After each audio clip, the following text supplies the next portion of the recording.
Hello, hello, hello, hello. Good evening. Am I audible? Am I audible?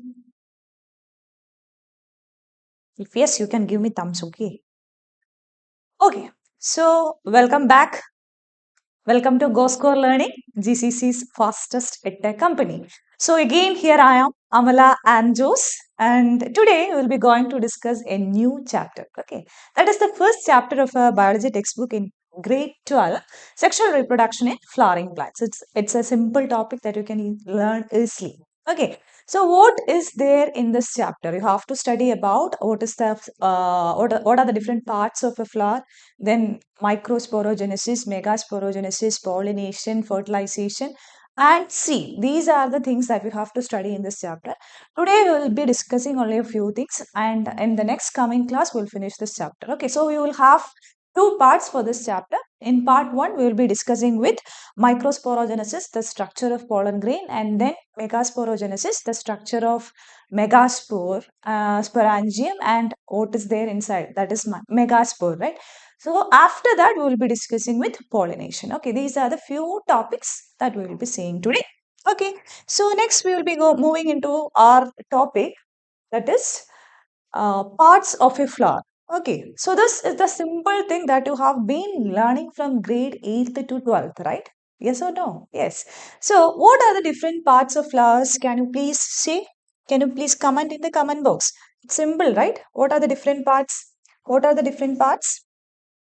Okay, so let's write what are the different parts of a flower. We can say the parts of flower can be classified as non-essential parts. Okay, first we can classify the part of plant or part of flowers as non-essential whorls. Okay, these are non-essential whorls, and it can be classified into essential whorls.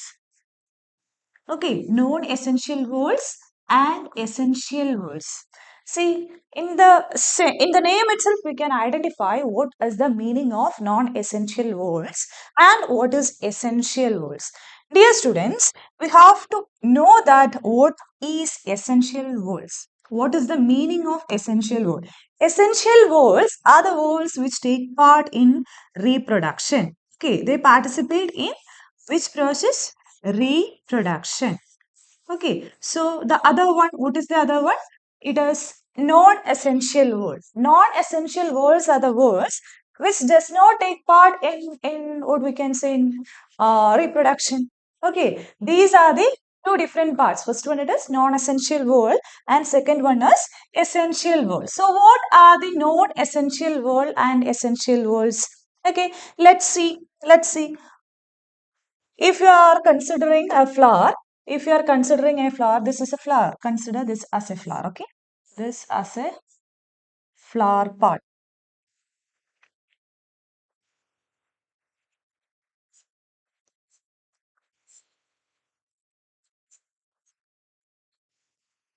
Okay, so I have drawn some petals here, and we have to know that is this is petals, or we will call the all together structure as different number of petals. We will call it as corolla. Okay, what we will call? We will call it as corolla. Then next you can see here a small leafy like structure under the a flower. So that structure is known as, we will call it as individual unit, we will call it as sepal. Okay, petals and sepals are present. This you know already, right? So there will be the reproductive system too. Reproductive system in plants. That is, they have an ovary. Okay, then a long stigma. Okay, then a style. Okay, this is the female reproductive system. If you are considering females reproductive system in hibiscus, you can find the pollen grains are being adhesed to the stigmatic surface. Okay, not stigma, style. There will be a small covering over this, and what we can see the stamens are adhesed to this tubular part of the stigma, sorry, style. Okay, so these are the different worlds, that is male reproductive system is there and also female reproductive system is there. The female reproductive system we will call it as gynecium. Okay, what we will call? We will call it as gynecium. The male reproductive parts we will call altogether it as andrecium. Okay, what we will call? Andrecium. So we can say if you are considering the parts of plant, if you are considering the parts of different plants, I told you we can say we can classify it as non-essential worlds. Okay, non-essential worlds. Non-essential words. Non-essential words include non-essential word includes calyx and corolla. Okay, calyx and corolla. Okay, whereas essential words. Okay, whereas essential words include andrecium, andrecium. Okay, andrecium and gynecium. Okay, so it is clear, right? So the individual unit of calyx, okay, the part of calyx, each single calyx, we will call it as sepals. Sepals. Okay, the individual unit of corolla, we will call it as petals. You have to understand the terms, okay? Individual unit is known as petals. I told you that essential word is there. Essential word, we are calling it as andrecium and gynecium. You have to understand andrecium is the male reproductive structure. Okay, andrecium is the male reproductive structure and we will call each unit of the male reproductive system as stamen. Okay, what we will call? We will call it as stamen. Okay, then gynecium. Gynecium is the female reproductive system. Okay, it is the female reproductive system and each part we will call it as either carpel or pistil. Okay, what we will call? We'll call it as carpel or pistil. Okay, carpel or pistil. Now you are clear, right? So this is the simple parts of the different flowers. So we can mark the parts of flowers here. Okay, so we can see this part. Okay, the yellow colored part is petals. Okay, the yellow colored part is petals. Okay, so now you can find the stamen here. Okay, what is this? This is stamen or this is the male reproductive structures. Okay, then you can find here the carpel or the female reproductive system. Okay, you can find here and this is the ovary. Okay, this is the ovary. Inside ovary, what is present? Ovule is present. Okay, inside ovary, ovule is present. And this is the sepals. What is this? These are sepals. Okay, then this we will call it as the thalamus. Okay, what we will call it as thalamus. Okay, inside the thalamus, what is there? Ovary is there. Okay, and you can find a small space here. This space is actually nectar, nectar region. Okay, nectar region. Okay, fine. You understood. You have to study how to mark each and every part of the flower. Okay. Fine. So next we have to study about, we are moving into the essential words. Okay. Non-essential words are the words which do not take part in the reproduction. Essential words are the words which takes part in reproduction. First we will study about the male reproductive structures in plants. Okay. So do you know what is there in male reproductive structure? Yes, what we will call it as? We'll call it as stamen. Okay, we will call it as stamen. So we have to study the parts of stamen. Okay, if you are considering stamen, so next we are looking into stamen. Okay, what are the different parts of stamen? If you are considering the parts of stamen, there is a bilobed anther. Okay, there is a bilobed anther. Okay, there is a bilobed anther and this bilobed anther is attached to a long filament. Okay, it is attached to a long filament, and we can say this structure is this structure is this structure is anther. What is this structure known as? This structure is anther. Okay. What is this structure known as? The long tube. The long tube is known as the filament. Okay. What it is known as? It is known as the filament. Okay. Usually this filament is adheres to the parts of a either to the flower parts or to the thalamus or to the what we can say near to the stigmatic style surface. Okay, so these are the parts of stamen. Stamen consists of anther and filament, and here we have to study the structure of anther. Okay, how anther is formed and what is the structure of an anther. See, dear students, I told that this anther is, make a point of this, okay? You have to write it note that you have to note it down. They are dithecous. Okay, what they are? They are dithecous in its nature. What is dithecous? What is the meaning of dithecous? Dithecous. Okay, they are bilobed in structure and also they are dithecous. What is the structure here? They are bilobed. Okay, a structure of anther is bilobed. What is bilobed? Bilobed means here you have one lobe and here is the second lobe. Okay, the next term we have to study is about dithecous. Dear student, I told you, you have to understand that each lobe, okay, each lobe is dithecous. Okay, each lobe is dithecous. Why we call each lobe as dithecous? See, I have drawn here two lobes. Okay, I have drawn here two lobes. So, if you're considering the two lobes, one lobe is having two theca or two cavity. This is the first cavity. This is the second cavity. Okay, so next again one more lobe is there, and in bilobed structure. So it is also having two theca. Okay, it is also having two theca.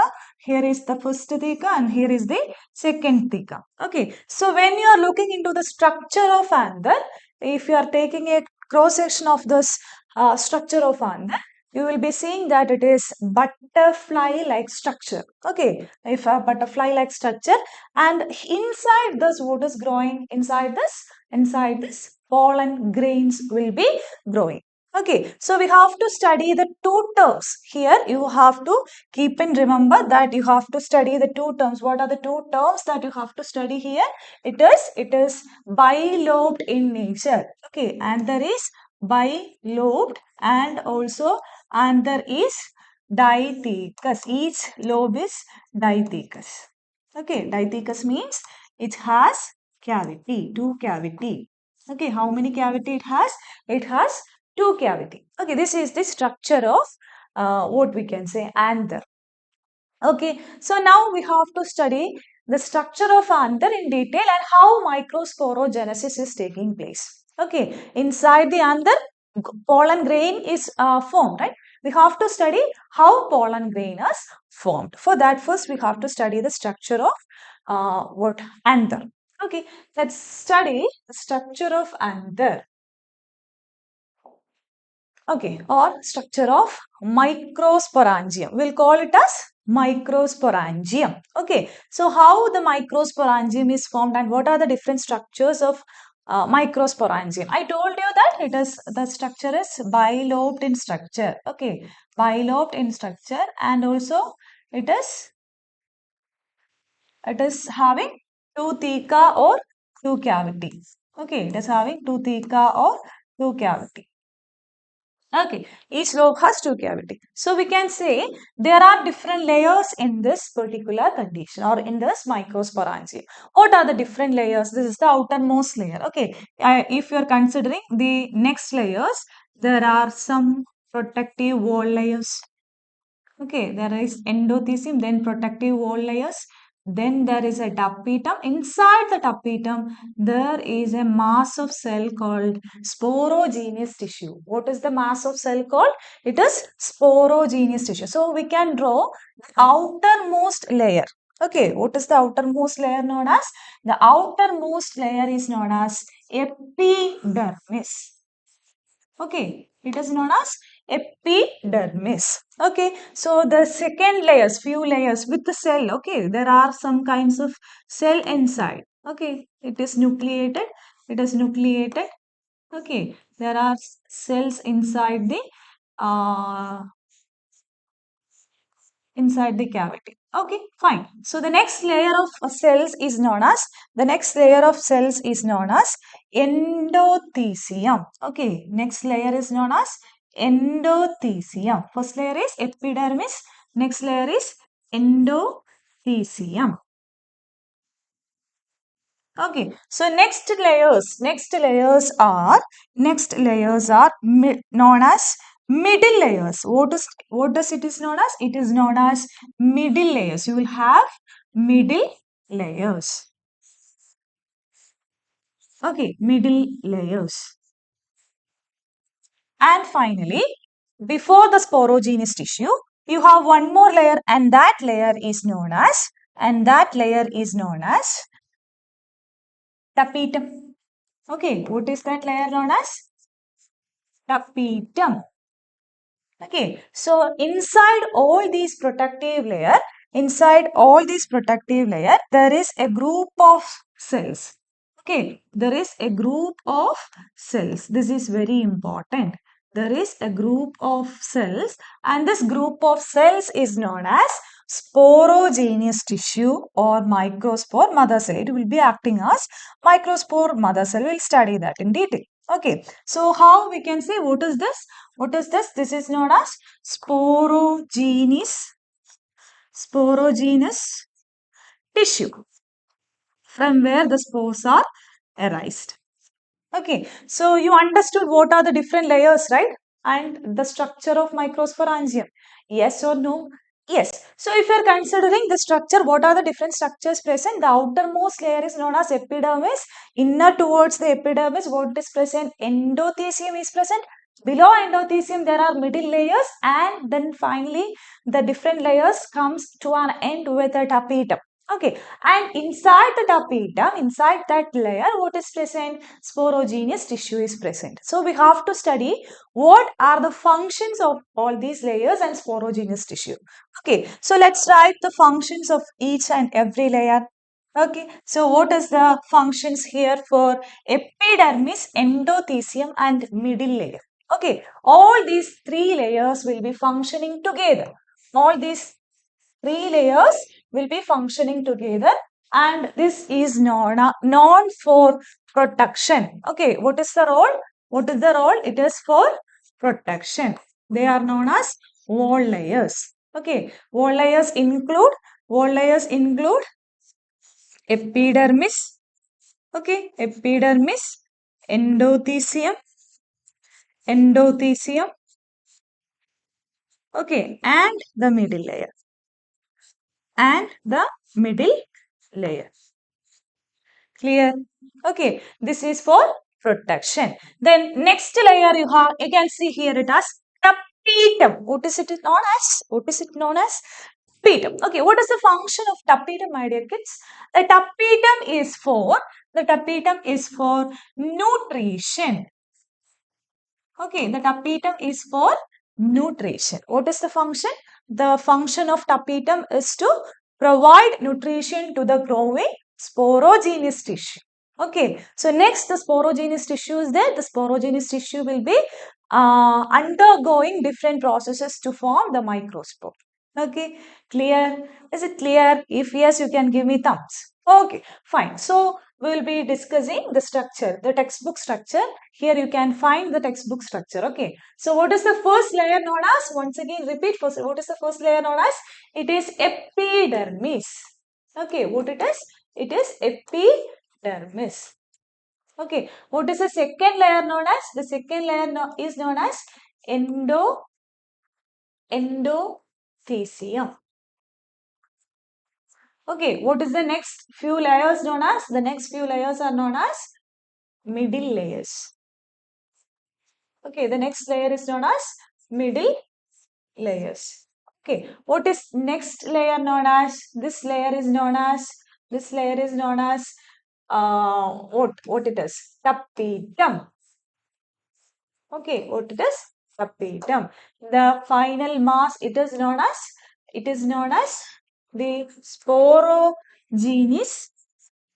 sporogenous tissue. Okay, what it is known as? It is known as sporogenous tissue. So these are the structure of a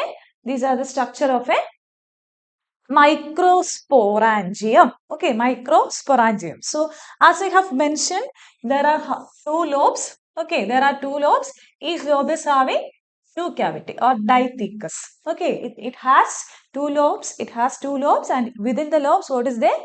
Cavity is there, and it is known as dithecus. Okay, clear about the structure, and this is the matured and then which is ready to dehisce. Okay, so next we have to study what happens inside this particular structure, inside the microsporangium. What happens inside this?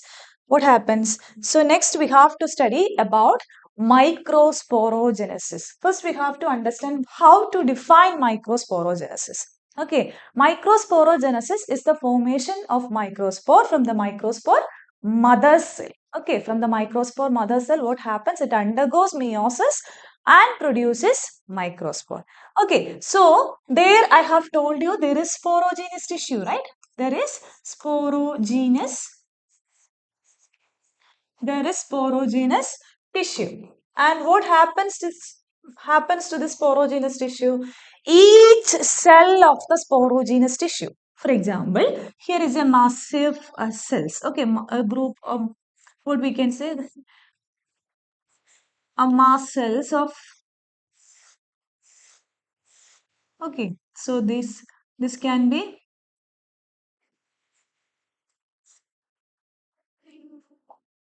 Okay, fine. So there is nucleus inside.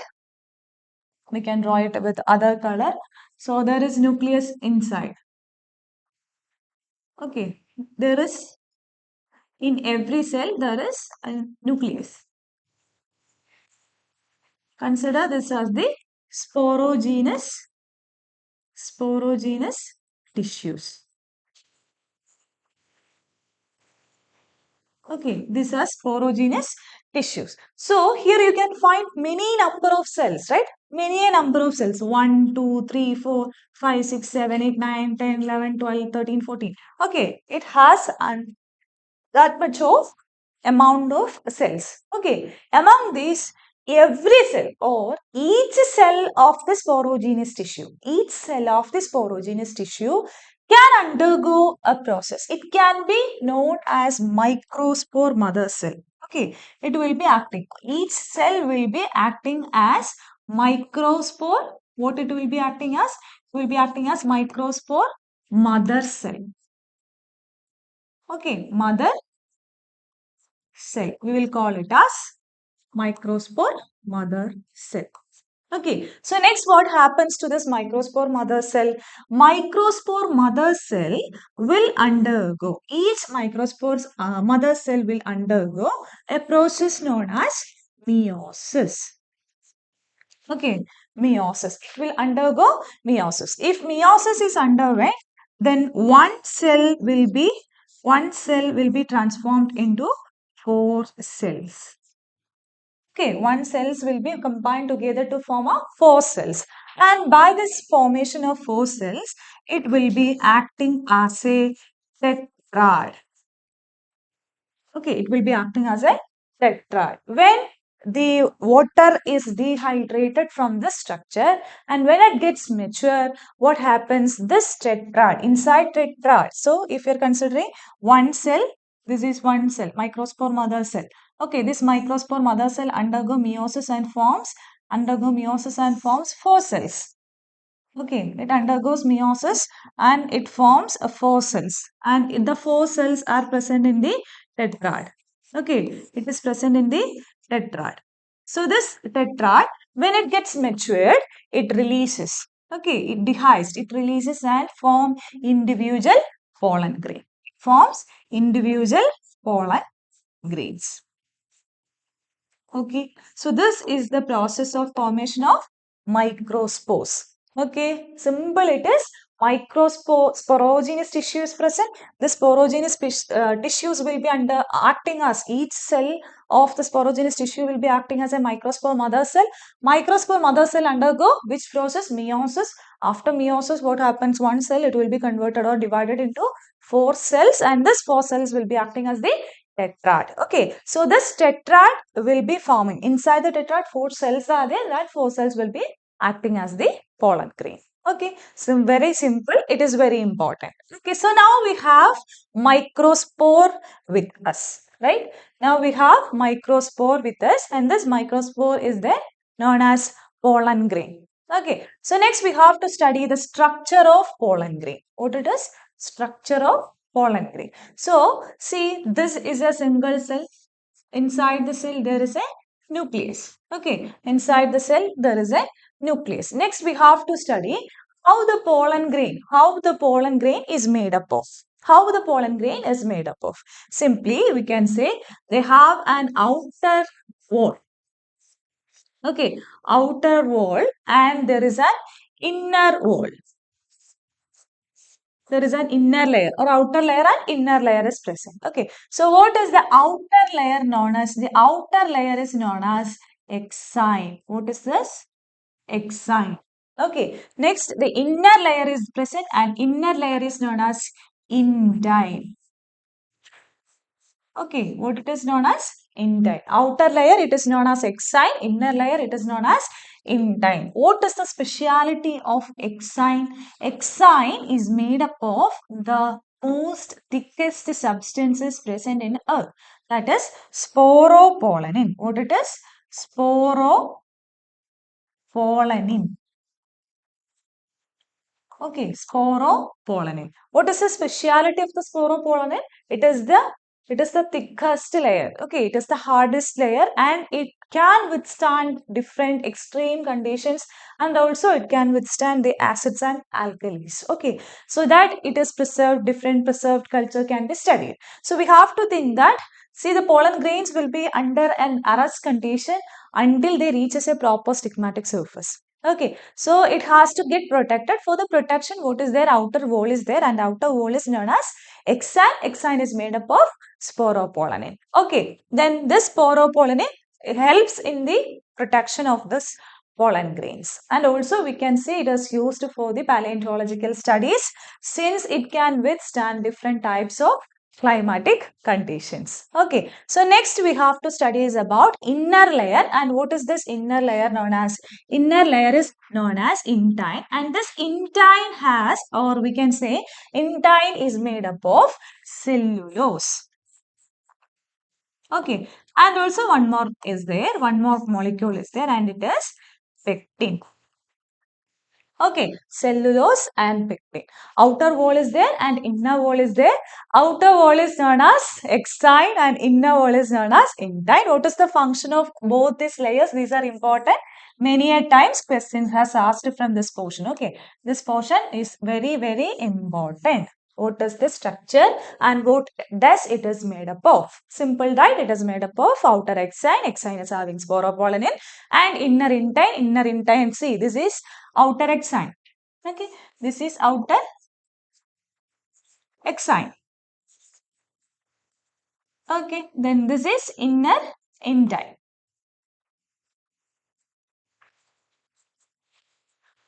And its composition. Okay, next we have to study how the nucleus is present inside the cell or inside the pollen grain. Okay, so we can say a pollen grain. If you are drawing a pollen grain, inside pollen grain there is cytoplasm and inside cytoplasm there is a nucleus. Okay, most of the plants or 60% of the plants. Okay, how many percentage? 60%. 60% of the plants will undergo a division, mitotic division for this nucleus. Okay, for this nucleus. So, the pollen grain will have two different cells and two different nucleus. Okay, so the larger unit and the smaller unit will be present. Okay, for this pollen grain, it will undergo division and it will be transformed into a two-celled condition. Most probably, it will be considered like this.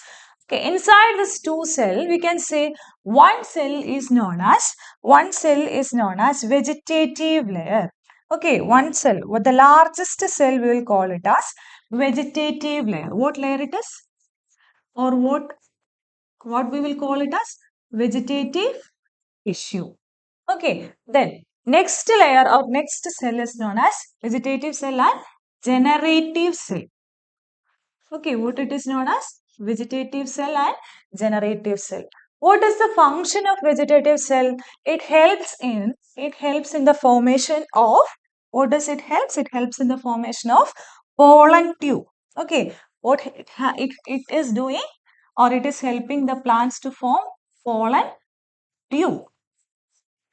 Okay, then generative cell is present and this generative cell helps in the formation of male gamete.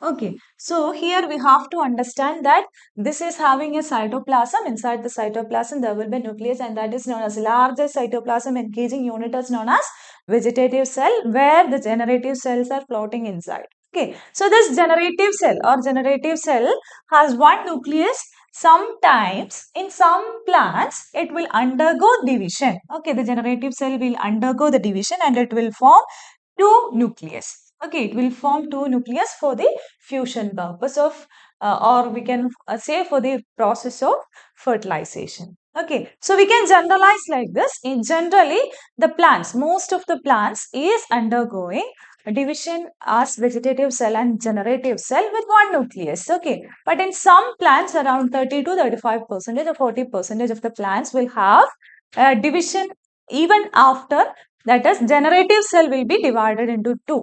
Okay, why it is dividing? It is for the purpose of reproduction.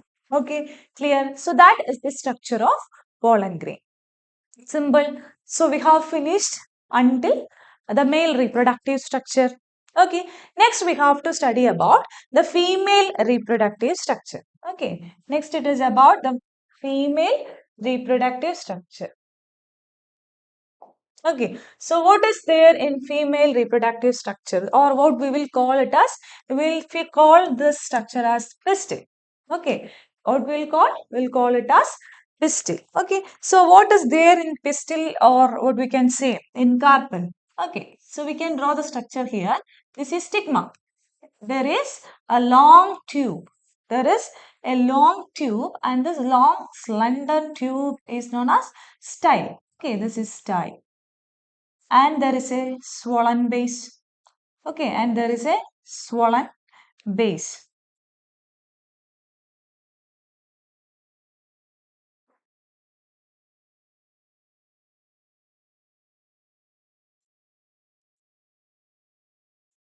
Okay, so what is there?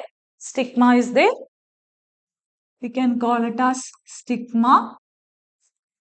Okay, then this is style and a long basal structure. Okay, what is there? A basal structure. It is known as ovary.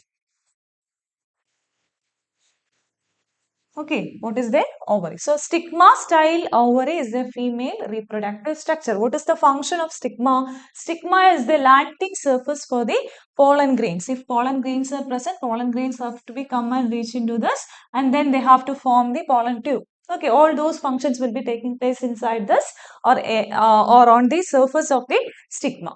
Okay, next one, it is style. What is the function of style? To carry the pollen tube towards the ovary. Okay, so next one, it is swollen base, that is ovary. Inside ovary, the female reproductive structure is formed, that is ovule.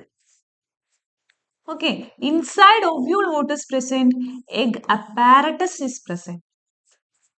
Okay, egg apparatus is present. Clear? So we can say the ovary and ovules have to be connected, right? So inside ovaries, there are cavities, or there are layers, and we will call that cavity as locule. Okay, we will call it as locule. Inside each locule, there is placenta. What is there? Placenta is present. Okay, so if you are considering ovary, inside ovary, if you are considering ovary, this is as the ovary. See, this is as the ovary. If it is bicarpellary or two locules are present, if it is having two locules, okay, if it is having two locules, inside two locules, what is present? A placenta will be present. Okay, a placenta will be present, and inside the placenta, the ovule structure will be present. Okay, the ovule structure will be present. We'll study how ovules will be formed. Okay, clear? Is it clear? Fine? Understood? Okay, so this is the structure for mega, or this is the general idea of what is there inside the female reproductive structure. Next, we have to study about the what we can say megasporangium.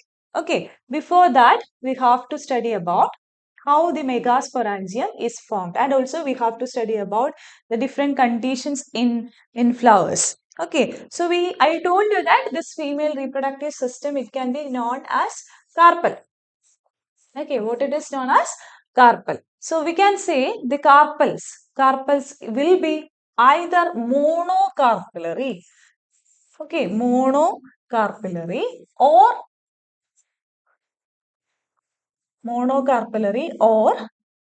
multicarpellary. Okay, monocarpellary and multicarpellary. Okay, so what is monocarpellary? If single carpel is present, here you can find the image, right? If single carpel is present, whole structure, okay, not only the ovule. If single carpel is present, we will call it as monocarpellary. Okay, if more than one carpel is present in the gynoecium, then we will call it as multicarpellary. Here you can find the structures as multicarpellary. Okay, so we can say they are also classified as apocarpus and syncarpus. Multicarpellary carpels, or the female reproductive structures, it is known as more. First one, it is syncarpus. Syncarpus, and the second one we will call it as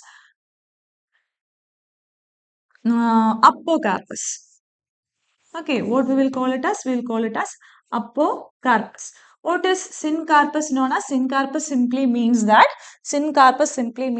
the carpels are united.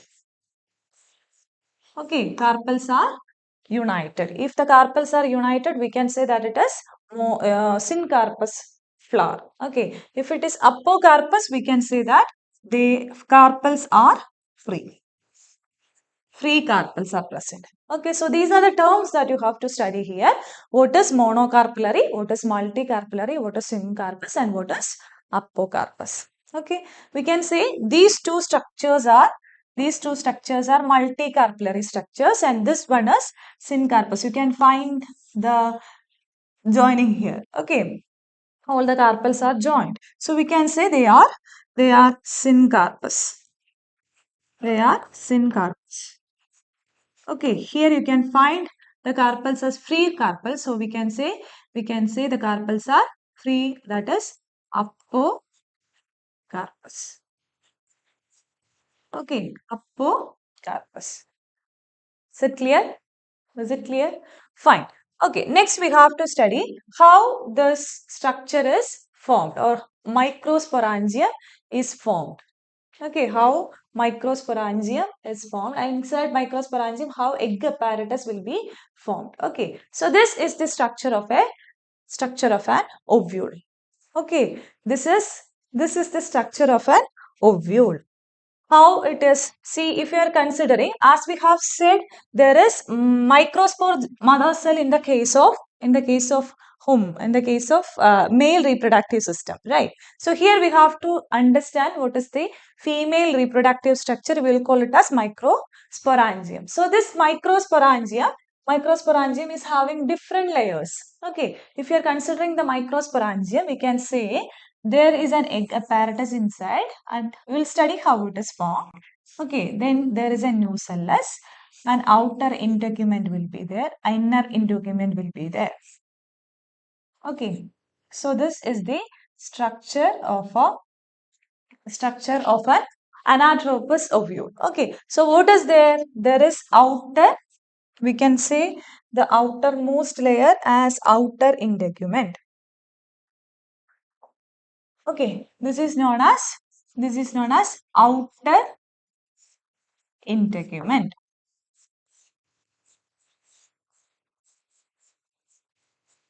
Okay, then this one is known as, this is outer integument. This is inner integument. Inner integument. Okay, then this layer is known as nucellus, and this layer is known as egg apparatus. Egg apparatus. Okay, so this is the structure of an ovule, or we can say it is megasporangium. Okay, so how this megasporangium, how the cells are differentiated into an egg apparatus, that we have to study, right? So we can see the nucellus here, right? And inside the nucellus there are different cells, and these cells will be undergoing division. Okay, again here it will be acting as megaspore mother cell. Okay, so we can say there is megaspore mother cell inside the growing structure of a megasporangium. So there will be megaspore, megaspore mother cell. Okay, there is megaspore mother cell. One cell will undergo meiosis. Okay, one cell will be undergoing meiosis. And after meiosis, I told you, one cell, okay, a single cell, it will be converted into how much cell? It will be converted into four, equally it will be divided into four cells. Okay, this is first cell, this is the second cell, this is the third cell, and this is the fourth cell. When we study microsporogenesis, microspore undergo meiosis and it was having four different cells. But here there is a change. Okay, what change is here? See, one cell it undergoes meiosis and form four cells. But here we have to understand that all the three cells, okay, one cell remain exactly and all the three cells will get degenerated.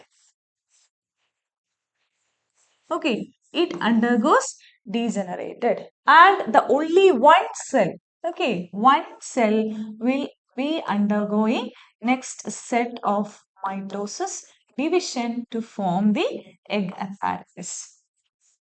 Okay, to form the egg apparatus. Clear? Okay. The four cells present, among this four cells, three cells will undergo degeneration. That means only one cell is remaining. One cell is remaining. This degenerates. Okay. One cell will be remaining. It undergoes mitosis to form egg apparatus. Okay. So let's see how this egg apparatus is formed. Okay. How egg apparatus is formed. See, I told you one cell is produced, right? Inside this, one cell will be present.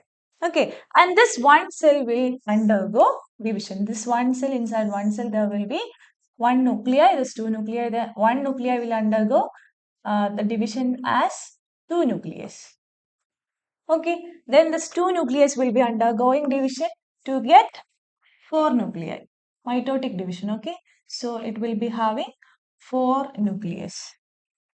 Okay, then later on this four nucleus will again undergo one more mitotic division to form eight nucleated. Okay, how many nucleus? How many nucleus will be there? Eight nucleus will be there. And this will be forming an egg apparatus. How it will be forming an egg apparatus? After the division of nucleus, it will undergo the cytoplasmic division. Okay, and this will be acting as the three cells. Okay, and this will be acting as three cells. Okay, three cells. And the one which is having two nuclei will be remained as one cell. So we can say egg apparatus is 8 nucleated. Okay, how much nucleated it is? It is 8 nucleated and 7 cell. Okay, it is 8 nucleated and 7 celled. Okay, so among this one will be acting as the egg. Okay, towards the egg there will be synergids. Okay, what is this structure known as? This structure is known as synergids. The two structures is known as synergids. Okay, synergids. Then there is a finger-like projections to make the entry of pollen tube into the egg apparatus, and that structure is known as filiform apparatus. Okay, filiform apparatus. What is the function? What is the function? To make a proper entry of the pollen tube towards the egg region. Okay, next with the central nuclei is known as, we'll call this nucleus as polar nuclei. Okay, and this final we will call it as antipodals. What we will call? We will call it as antipodals. Okay, so these are the structure of a complete mm, megaspore. Okay, or complete. Inside this, you can find the egg. Okay, or else we'll call it as egg apparatus. Where does this egg apparatus is present? So simply we can say there is ovule. There is ovule. Inside ovule, what is present? Ovary is present. Inside ovary, what is present? Sorry, it was in. Okay, so we can say there is a swollen base and that swollen base is known as ovary. Inside ovary, what is present? Ovule is present. Okay, inside ovule, egg apparatus is present, right? Egg apparatus will be present inside the egg apparatus. Okay, inside the egg apparatus, what is present? Egg is present. Egg is present. Okay, so this egg will be undergoing division. It will undergo division to get, it will undergo fusion, okay, to form a fertilized embryo after pollination and fertilization. Is it clear to you? Okay, let's see the structure. Let's see the structure. Okay, this is one structure which we have discussed already, that this is outer integument. This region is outer integument. Okay, this is outer integument. Then this is inner integument. Inner integument. Okay, outer integument, inner integument, and this is nucellus, which is nutritive in function, and outer integument and inner integument is for protection, and the final one, this one, it is egg apparatus. Okay, egg apparatus. Then you can find the funicle here, which attaches the ovule towards the ovary. Funicle or ovule to the placenta. Okay, then this portion we will call it as the attachment portion, we will call it as hilum.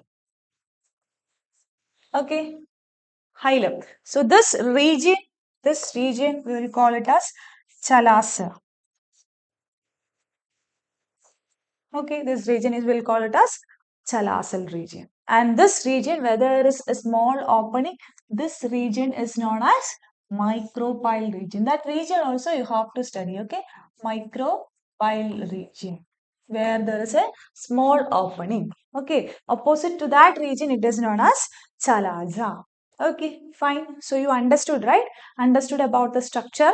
And next we have discussed about what is there in egg apparatus and how egg is formed. Okay, can you define megasporogenesis? What is megasporogenesis? It is the formation of megaspore from megaspore mother cell. Okay, so it will be acting as megaspore mother cell. From megaspore mother cell, it undergoes meiotic division and the 3 cells regenerate, 1 cells remains. Okay, and that process, inside that, see, 1 degenerates and 3 degenerates and 1 will be, one will be remaining. Among the, see, one cell it undergoes 2 cell it undergoes 4 cell it undergoes 8. After 8 division, there is cell formation. After cell formation, you can find the structure as like this. Okay, so this is, what is this? This is synergids, or we'll call it as synergids. Both are correct. Okay, synergids. And you can find a small structure here, that is egg. Okay, and here you have antipodals. You have antipodal cells. Okay, then you can find a large cell, and this cell is inside the cell. What you can find? Polar nuclei,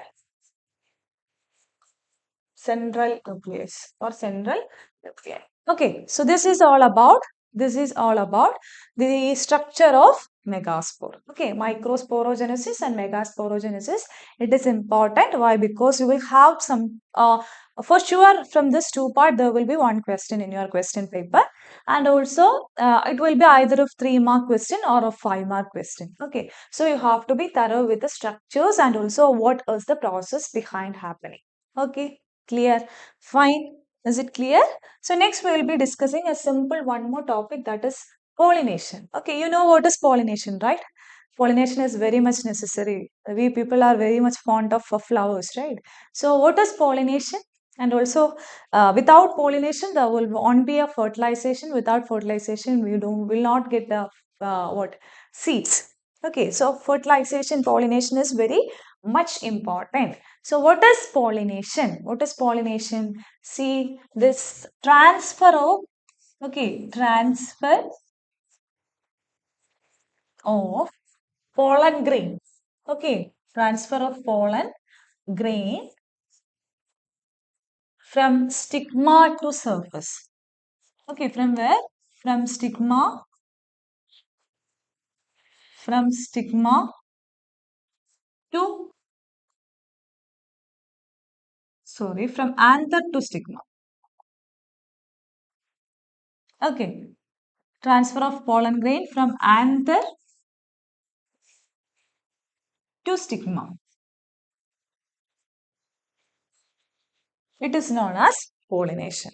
Okay, transfer of pollen grain from anther to stigma is known as pollination. So we have different modes of pollination, and there are different types of pollination taking place. Let's see what are the different types of pollination. What are the different types of pollination? Kinds of pollination includes, first one it is autogamy. Okay, autogamy means if you are considering a plant. Okay, this is a plant, right? This is a plant. Okay, inside this plant you will get a flower. Consider you are getting a flower here. Okay, so inside the flower, if both male and female reproductive system is present. Okay, inside this flower, both male and female flowers are present, or female reproductive part is present. Okay, and pollination is done within the flower. Okay, within the same flower. Exactly, you have to think that autogamy is taking place within the same flower. Okay, within the same flower. That means, that means, see, the flower is having both the reproductive structures. From anther of the same flower, the anther is moved towards the stigma of the same flower. Okay, so the transfer takes place, and this transfer of pollen grains leads to the process known as autogamy. Okay, so we have to study two different types of flowers here, that is cleistogamous flowers. What flower it is? Cleistogamous, cleistogamous flower. Okay, and chasmogamous flower. Okay, so what is cleistogamous flower? Cleistogamous flowers are the flowers which are opened, sorry, which are closed. Closed, okay. Closed flowers are known as, we'll call closed flowers. What is this? It is closed flowers. We'll call closed flowers as cleistogamous flowers. Okay, you have to think that it won't open. The flower won't open. It will be like structure. Okay, so if you are considering next type of flower, what is that? In autogamous flower, one more is there, that is chasmogamous flower. Okay, what it is? Chasmogamous flower. Chasmogamous flower means they are Open flowers. Opened flowers. Okay, two terms are very important. In what is autogamy? Autogamy means it is the pollination process which is taking place inside a same flower. That means both the male and female reproductive system will be present there itself. Okay, so the anther, from the anther, the pollen grain will be released to the stigmatic surface. Okay, so within, if you are considering the flowers, there are two different types of flowers here. What are they? Cleistogamous flowers and chasmogamous flowers. Okay. What is cleisto? Clo. Okay. Cleisto. Cl. Closed. Cl. Okay. You can think like that and you can remember that. Okay. Cleistogamous flowers means it is closed flowers. Chasmogamous flowers means they are opened flowers. Okay. Next one it is geitonogamy. Okay. What is geitonogamy? Geitonogamy, it is the process of transfer of pollen grains. Okay, it is the process of transfer of pollen grains from one flower. This is the same plant. Okay, I am drawing the plant here. This is one plant. Okay, this is a plant, and this plant is having two different flowers, two flowers. This is having one flower. This one is one flower, and at the same time, it is also having the so another flower. Okay, so we can say this flowers are in same plant. Flowers are in same plant. Okay, flowers are in same plant. And also you have to think that this is a male flower. Okay, this is a female flower. Okay, so what happens? Anther or pollen grains which are produced here. Okay, pollen grains which are produced here will be moving towards this flower.